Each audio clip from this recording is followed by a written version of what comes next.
By now, you should have a clear picture of how to share the big story. And you should also have some pretty clear ideas of what your testimony is and how to make links with the person that you're trying to reach out to. But you and I both know that there are still so many language barriers to being able to communicate the gospel. So this segment, we're going to look at 3 tips for how to be a clear sign. We're going to look at how to build bridges, how to answer tough questions, and how to share helpful analogies. And each of these 3 things are like sign language that takes these big concepts and makes them concrete and makes them earthy. And the first one of these we're going to look at is how to build bridges. And there's 2 types of bridges. One are relational bridges, and the second are conversational bridges. So let's start with relational bridges.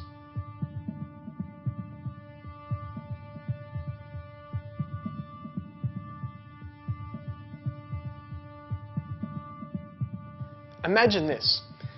You've joined an indoor soccer team so that you can just get a bit of exercise and you can make a few new friendships. So you rock up to the first training session and they seem like a pretty good bunch of people. And you meet this guy named Ben. And Ben seems really friendly. You have a good conversation and you decide that you're going to catch up midweek and just hang out, maybe grab a coffee or something. So you go there to have a coffee and you're sitting down and chatting, and for the first half an hour it's great. He seems interested in you, you're having a good conversation, it's just fun, good friendship. But then something changes. Ben mentions how he's involved in a multi-level networking kind of marketing company.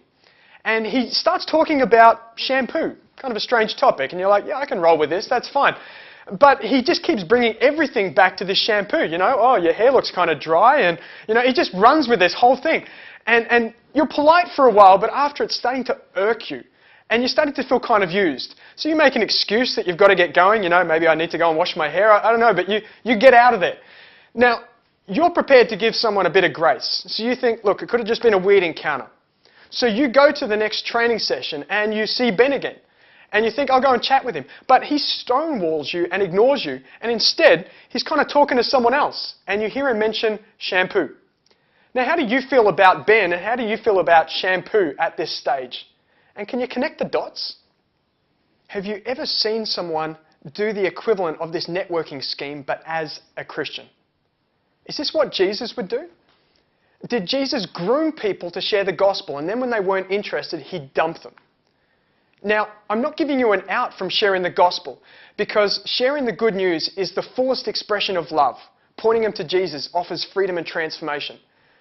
But if the person you're talking with doesn't want to hear about it, and you just dump them because you think, oh, I'll move to the next project, then what kind of message does this send? That's really not the way we're supposed to do it. You see, someone doesn't care how much you know until they know how much you care. And it's meant to be your listening, your loving, your serving, radical acts of compassion that prompt in them the kind of questions to which the answer is the gospel. So if you're all about sharing a message and you've never built a relational bridge, then you're not on good footing. Love, love, love. People aren't a project. People are made in the image of God, and we're to love them.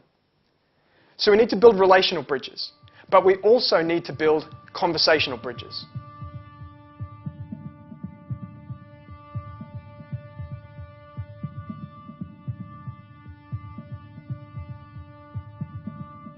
Conversational bridges open up ways to be able to share the gospel.